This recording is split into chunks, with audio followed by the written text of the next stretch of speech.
গত 11ই মার্চ দীর্ঘ 28 বছর পর বহুল প্রতীক্ষিত যে ডাকসু নির্বাচন অনুষ্ঠিত হয়েছে, সেই নির্বাচন ঢাকা বিশ্ববিদ্যালয়ের শিক্ষার্থীদের আশা আকাঙ্ক্ষা প্রতিফলিত হয়নি।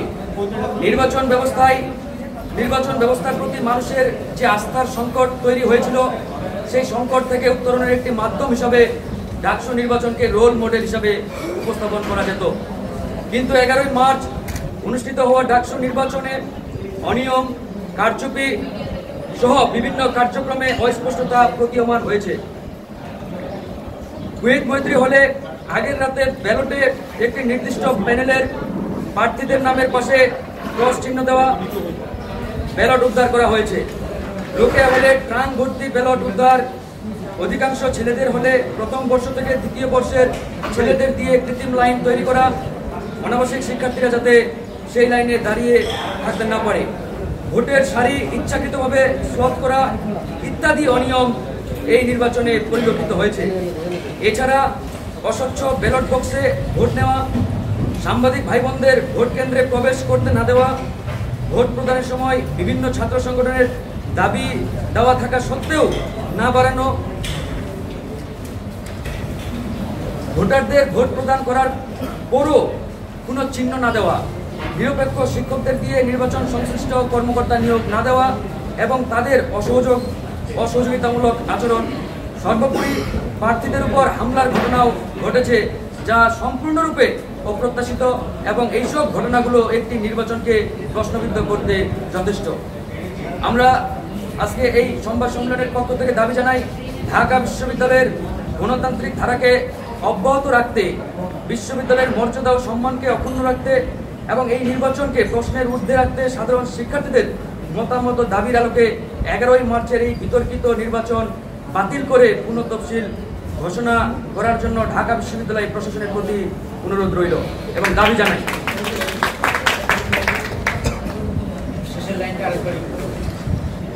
ঢাকা বিশ্ববিদ্যালয়ের গণতান্ত্রিক ধারাকে সমুন্নত রাখতে, বিশ্ববিদ্যালয়ের মর্যাদা ও সম্মান অক্ষুণ্ণ রাখতে এই নির্বাচনকে প্রশ্নের ঊর্ধ্বে রেখে সাধারণ শিক্ষার্থীদের মতামত দাবির আলোকে 11ই মার্চের এই বিতর্কিত নির্বাচন বাতিল করে পুনঃ তফসিল ঘোষণা করার জন্য ঢাকা বিশ্ববিদ্যালয় প্রশাসনের প্রতি দাবি জানাই।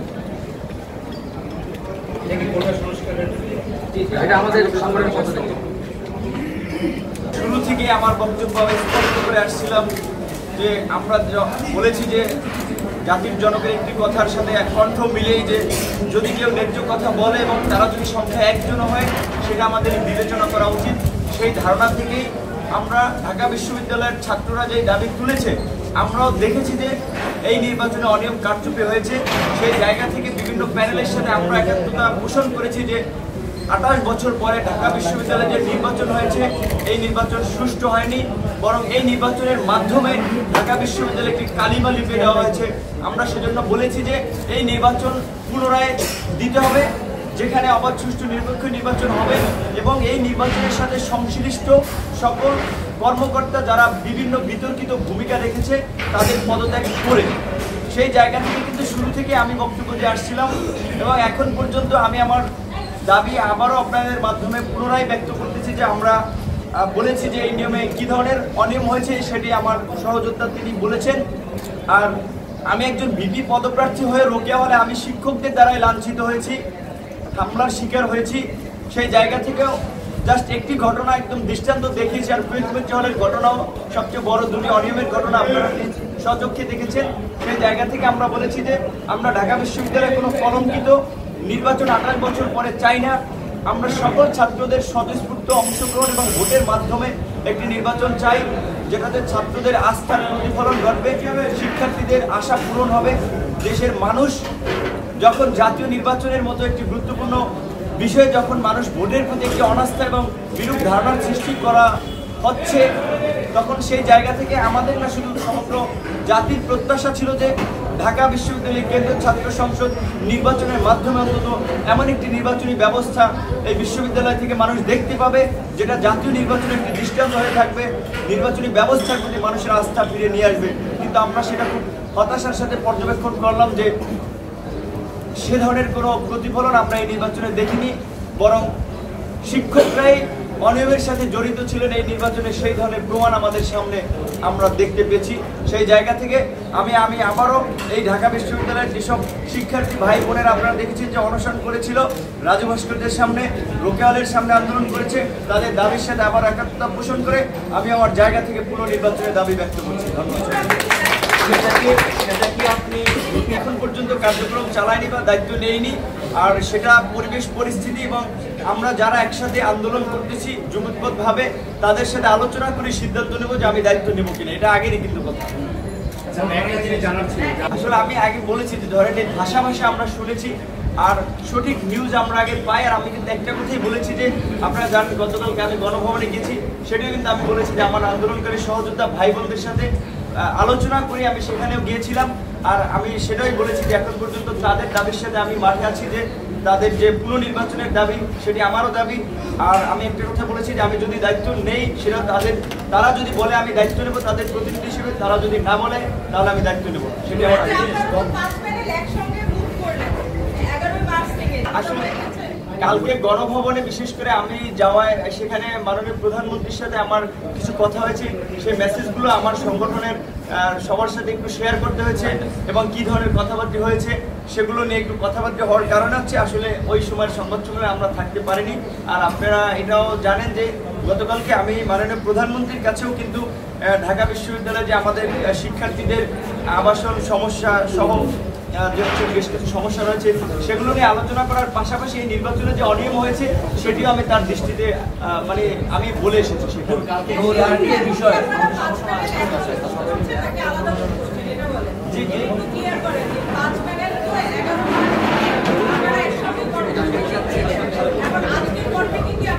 আপনারা জানেন যে গত 11ই মার্চ ঢাকা বিশ্ববিদ্যালয়ের ইতিহাসে যে একটি কলঙ্কিত নির্বাচন এই বিশ্ববিদ্যালয় প্রশাসন করেছে, তো সেই নির্বাচন বর্জন করে আমরা 5টা প্যানেল যুগপৎভাবে আন্দোলন চালিয়ে আসছি এবং অদ্যাবধি এই আন্দোলন চলমান রয়েছে। ভবিষ্যতে আমরা 5টা প্যানেল একসঙ্গে এই আন্দোলন চলমান রাখবো। এটা হচ্ছে আমাদের নির্বাচনটা হচ্ছে ঢাকা বিশ্ববিদ্যালয়ের বিষয়, গভর্নমেন্টের কোনো বিষয় নয়। প্রধানমন্ত্রী এই নির্বাচনে যারা জয়ী হয়েছে, যদি আমরা বলেছি যে কারচুপি এবং অনিয়মের নির্বাচন, সেই নির্বাচনে যারা জয়ী হয়েছে তাদেরকে ডেকেছেন, তার প্রতি সম্মান শ্রদ্ধাবোধ থেকে আমরা সেখানে গিয়েছি। আমাদের যে ডাকসুর বাইরে ঢাকা বিশ্ববিদ্যালয়ের ছাত্রদের যে আবাসিক সমস্যা রয়েছে, আমাদের শিক্ষা ব্যবস্থার যে সমস্যা রয়েছে সেই ব্যবস্থাগুলো নিয়ে কথা বলেছি। আর ডাকসুর কিন্তু নির্বাচনের এখতিয়ার কিংবা এই বিষয়ে গভর্নমেন্টের কিছু করার নাই, কারণ ঢাকা বিশ্ববিদ্যালয় একটি স্বায়ত্তশাসিত প্রতিষ্ঠান। জাস্ট আমি তার নজরে এনেছি যে এই নির্বাচনে অনিয়ম হয়েছে, ছাত্ররা সেটি সমাধান চাচ্ছে। মাননীয় প্রধানমন্ত্রীর জায়গা থেকে তিনি যেন প্রশাসনকে এই বিষয়টি অবহিত করেন, আমি সেটা তাকে বলেছি। আপনি বলেছিলেন যে আগামীতে যেন এই ধরনের অনিয়ম না হয়। আসলে হচ্ছে যে যেটা দেখেন কালকে গণভবনের যেটা আমরা প্রথম শুনেছিলাম যে সেখানে হচ্ছে হল সংসদ এবং কেন্দ্রীয় ছাত্র সংসদ যে ডাকসুর প্রতিনিধিদেরকে চায়ের আমন্ত্রণ জানিয়েছিল, কিন্তু সেখানে আমরা দেখেছি আসলে হল পর্যায়ের বাইরেও বিভিন্ন সংগঠনের ইউনিটের ছাত্রলীগের নেতৃবৃন্দ উপস্থিত ছিলেন, ইভেন মহানগর উত্তর দক্ষিণেরও। এই বিষয়টি সেখানে যাওয়ার পরে আসলে আমি নিজে একটু অস্বস্তিতে সেখানে আমার বোধ হয়েছে। সেজন্য আর যে আপনারা জানেন যে আসলে যে হচ্ছে স্বাভাবিকভাবে মানুষের একটা যদি একবার একটা কনসেন্ট্রেশনটা নষ্ট হয়ে যায় তখন কথা বলার মোডটা থাকে না, তো আমি অনেক কথা বলতে পারিনি। তারপরে যেটা ছিল ওখানে জাস্ট আমরা গিয়েছি মাননীয় প্রধানমন্ত্রীর প্রতি শ্রদ্ধাবোধ দেখে আমাদের সৌজন্যতা থেকে, কারণ তিনি যেহেতু এই রাষ্ট্রের সর্বোচ্চ নির্বাহী ব্যক্তি, রাষ্ট্রের অভিভাবক। আর ঢাকা বিশ্ববিদ্যালয় আমরা যেটা বারবার বলেছি স্বায়ত্তশাসিত প্রতিষ্ঠান, বিশ্ববিদ্যালয়ের কার্যক্রম স্বাধীনভাবে পরিচালনা করার এখতিয়ার বিশ্ববিদ্যালয় রয়েছে, সেই দাবিটা আমাদের বিশ্ববিদ্যালয় প্রশাসনের কাছে, আর সেটা আমরা তাদের কাছে আগেও জানিয়েছি, এখনও জানাচ্ছি। আর আমি সাংবাদিক ভাই বোনদের অনুরোধ করবো যে আপনারা আমাকে ভুলভাবে উপস্থাপন করবেন না। আমি যেটা এর আগে বলেছিলাম যে আমরা মনে করেছি যে এত কারচুপি অনিয়মের পরেও হয়তো সমাজসেবা এবং বিপি পদ দুটিতে এত ভোট পড়েছে যেটাতে তাদের কারচুপির মাত্রা ছিল সেটাতে ব্যালেন্স করতে তারা পারেনি। সেই জায়গা থেকে বলেছিলাম যে অন্তত এই দুটি পদে নির্বাচন না হলেও বাট অন্যগুলোতে হওয়া জরুরি। কিন্তু আমরা দেখেছি যে শিক্ষার্থীরা চাচ্ছে যে সকল পদে পুনর্নির্বাচন। সেই জায়গা থেকে আমি কিন্তু একটা কথাই বলেছি যে আমি ঢাকা বিশ্ববিদ্যালয়ের 5 জন শিক্ষার্থীও যদি যৌক্তিক এবং ন্যায্য বিষয়ের কথা বলে আমি তাদের সাথে রয়েছি। যখন শিক্ষার্থীরা বলেছে যে আমরা পুনর্নির্বাচন চাই, পুনর্নির্বাচন। তখন আমিও তাদের দাবির সাথে কিন্তু একাত্মতা পোষণ করে পুনর্নির্বাচন চেয়েছি। প্রথমে বক্তব্যটি ছিল আমার ব্যক্তিগত, আর পরের বক্তব্যটি আমার শিক্ষার্থীদের চাহিদার আলোকের বক্তব্য। সুতরাং এটি নিয়ে বিভ্রান্তির কোনো কারণ নেই আমি মনে করি। ধন্যবাদ।